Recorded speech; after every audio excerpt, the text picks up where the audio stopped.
great relationship with them. I mean, they were just kids misbehaving, but I wonder if that's the kind of real intimate connection with the community that I don't think happens as much with national business, or if the owner isn't on site. And these kids were my neighbors as well as I lived in the same neighborhood that my business was in. So I think we definitely, as a business owner, I definitely had a huge investment in the community. And like I said before, I mean, they're more likely to advertise in local newspapers. If you look through the monthly newspapers, it's almost all locally owned businesses. They're more likely to sponsor a softball team. Mm-hmm. They're involved in school projects at my kids' school. It's a neighborhood locally owned businesses that donate the apple cider for the parent night, or it's just, there's this synergy with locally owned businesses and communities, and I don't think people realize when they're driving off to some other store to save a few cents what they're really losing.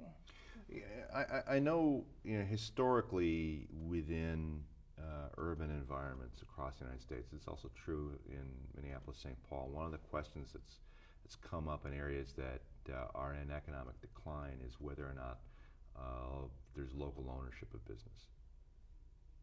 Well, I see it often in the West St. Paul area, where Robert Street is a lot of chains, mm-hmm. and if a larger store goes under, you will often see smaller companies go in. It might be a smaller hardware store versus a big box, and so they want to keep things healthy. And so I think the small entrepreneur, the small business, is the one that steps in and says, I'm going to save it, where you'll see the larger ones just kind of walk away. Yeah, and I think then we haven't touched on the whole environmental aspect, which is a huge part of it all, mm-hmm. too. Metro IBA had a booth at the Living Green Expo this past spring at the State Fairgrounds, because we really see it also as an environmental issue. The whole aspect of buying locally, goods that don't need to be transported across the country. And also locally owned businesses tend to make better use of existing infrastructure than national brands that have, they have their specs.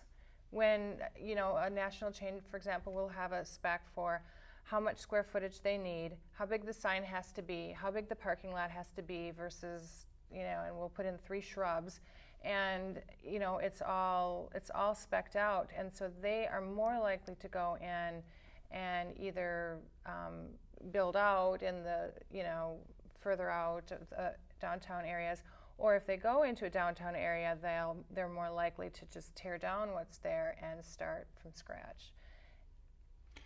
Let me turn to a slightly different question here in terms of sort of the environment for local independent business.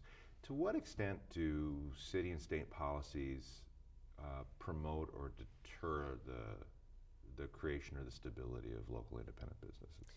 Well, there are a lot of codes on the books in regards to, like, the city of St. Paul. Mm-hmm. The footprint of a certain area can only exceed it. You have to have setbacks for so much space. You have to have so many parking for a certain amount of space or square footage.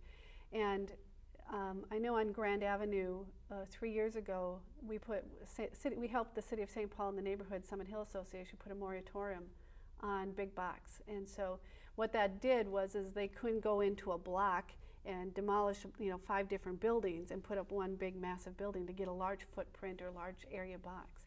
And that moratorium definitely coincides with the fact that it's more appropriate for smaller businesses than it is large. Mm-hmm. But more importantly is the fact that once you have a larger footprint, that building's never going to go away. So you may like the business that's in that building, but the building is going to stay, and it's really set up for a national or regional chain. So for example, on University Avenue in Hamel, mm-hmm. when the Mervyns went out of business, mm-hmm. right? The Mervyns national chain goes out of business. The Mervyns California store that's in that kind of across from the Walmart and the Super Target there basically right. is empty. And the game for the developer or for the city is to find someone to take that space. someone, because it's really almost impossible to carve up or reutilize that space. Well, and it could be. It's just tougher because once you start carving up a space, there are different variances that probably have to come up because certain restaurants have to have so many parking spots per square footage. A retail store has a certain amount of parking spots. So that may not have the footprint to carve it up and have enough spaces for that.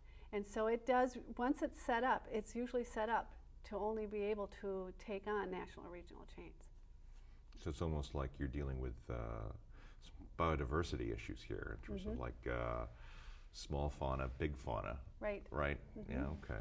So what about other policies? I mean, do other policies affect local independent businesses differently than say a national chain? If you want to speak about Trader Joe's.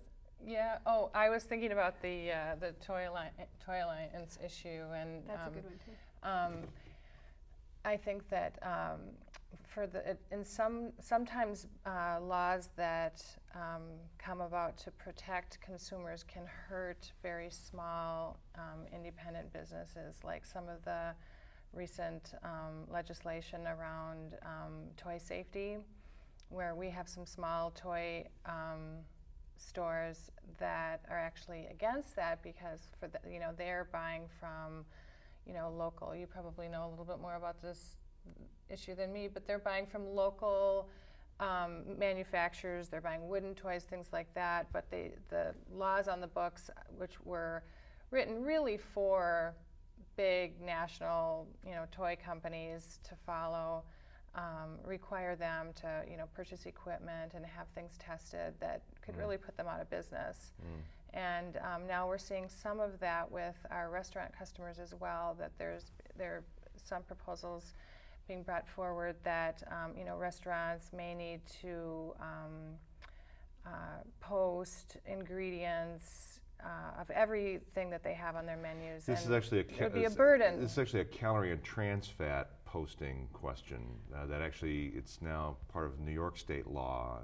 That actually, it goes a step further, and it's also mostly about allergies, like peanut allergies. Right. So let's hold that thought for a moment. We can talk specifically about that issue in a second. For people who are just joining us, you're watching the St. Paul Forum. I'm Mike Wassenaar. We're talking with Nancy Breymeier and Mary Hamel from the Metropolitan Independent Business Alliance, which is a nonpartisan independent association of independent local businesses in the Minneapolis-St. Paul area.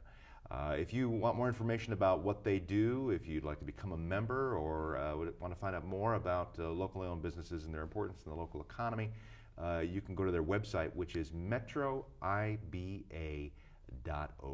We've got it for you on the screen there, and we'll have it for you for the rest of the program off and on here during the course of the St. Paul Forum. metroiba.org.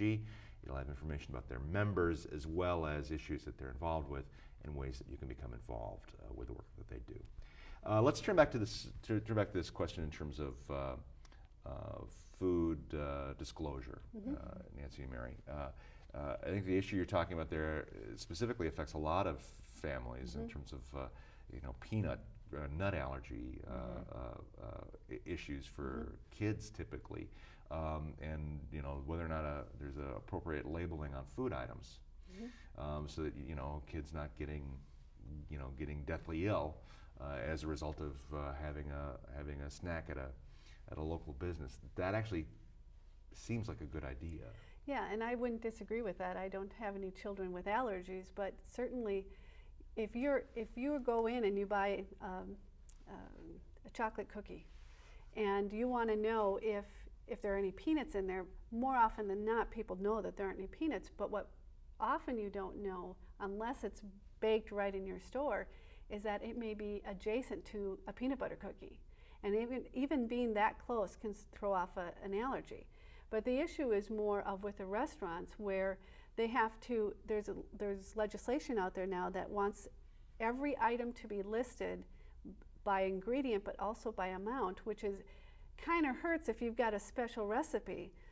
But it is because of the food allergies, which is concerning, but to have the amounts and everything labeled versus You like on a menu? on a menu or at least available at the door or from your hostess